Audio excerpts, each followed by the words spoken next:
Estudio número 2. Salmo 2. En el estudio anterior, cuando estuvimos viendo el Salmo primero, dijimos que una de las características de la poesía hebrea es que tiene muchos paralelismos.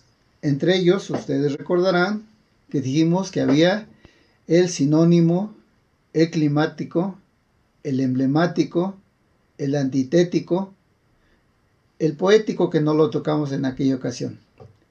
También dijimos que hay diferentes tipos de salmos, como los de confesión, de alabanza, personales, etc. Pero también hablamos de uno en particular que se llaman mesiánicos. Y mesiánicos porque la palabra hebrea es Meshá y que significa el Cristo o el ungido, tanto uno del hebreo y otro del griego, que significan ungido.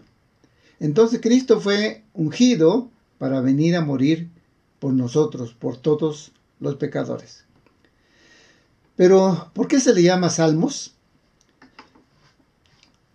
El término viene del griego, y entonces en el griego se dice psalmos, tal como dijo el apóstol Pedro en Hechos 1:20, que significa toda la composición métrica a propósito para ser cantada, aunque también para alabar a Dios y para amonestarnos y para enseñarnos lo que Dios tiene para cada uno de ustedes y para mí también.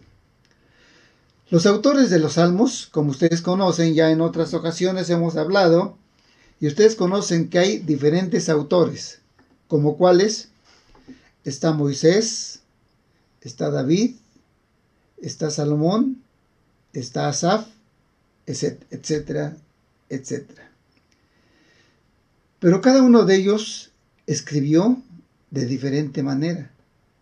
Por ejemplo, Moisés escribió más o menos como por el año 1500 a.C. y él habló acerca del Dios que es el Dios de la historia.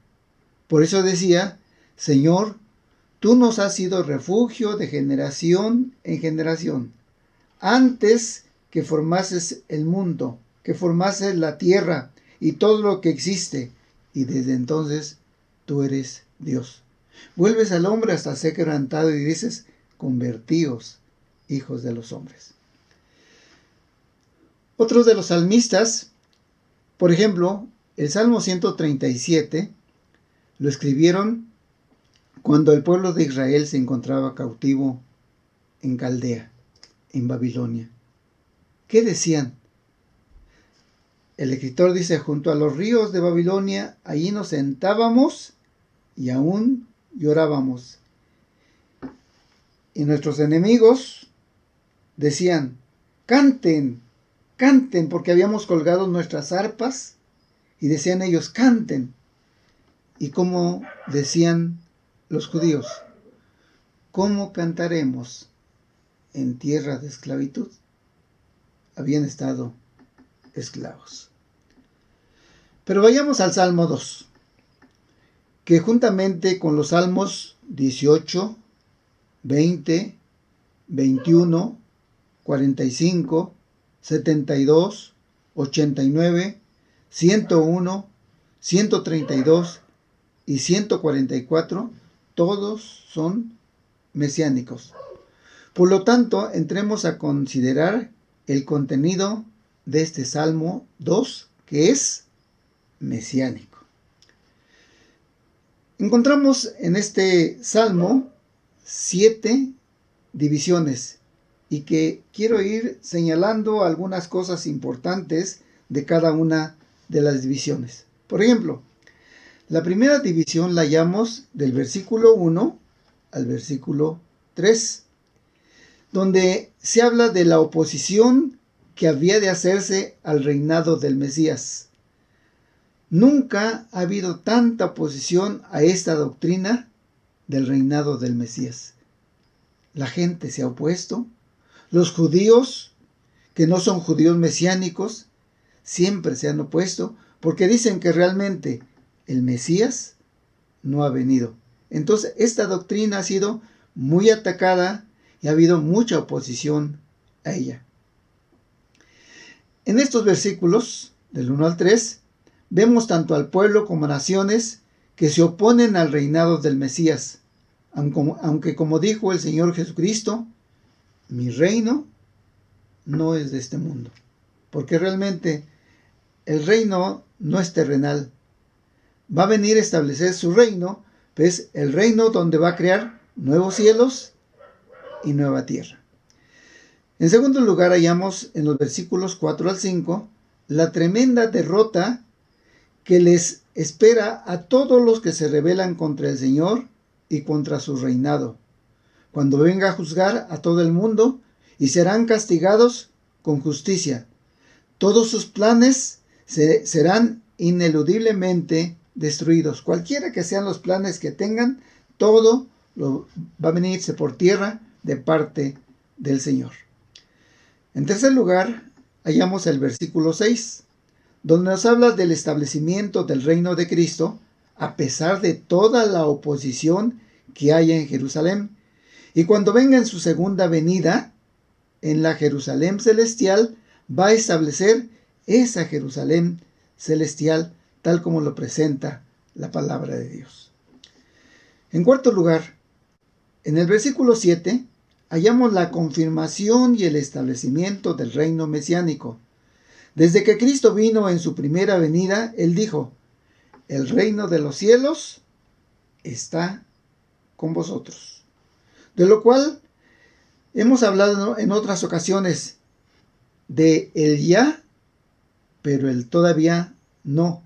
Porque el establecimiento perfecto será cuando venga en la segunda venida a establecer su reino, que nunca, jamás se corromperá.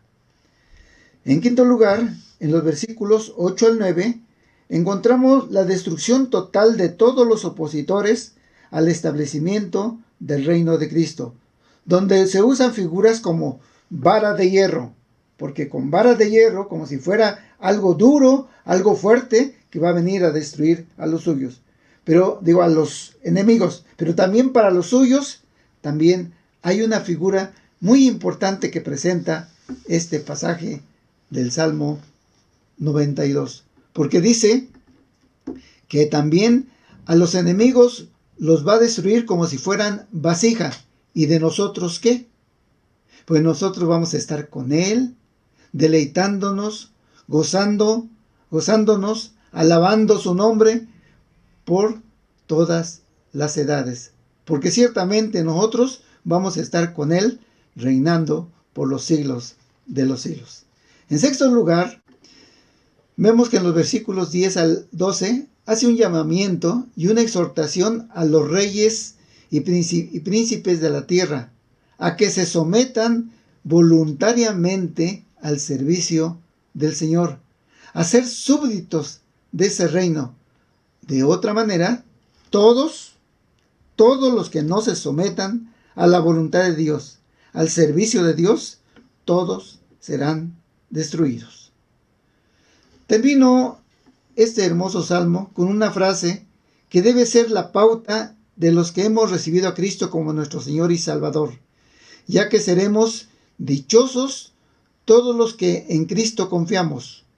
Sí, que ya vino, no como los judíos no mesiánicos, que todavía están esperando que Cristo venga. Por ejemplo, cuando terminan su ceremonia de la Pascua, todos esperan que Cristo venga. Pero nosotros nos gozamos porque la palabra de Dios nos enseña que Cristo ya vino, que Cristo está con nosotros y que Cristo va a establecer su reino que nunca, jamás se va a corromper. Dios los bendiga.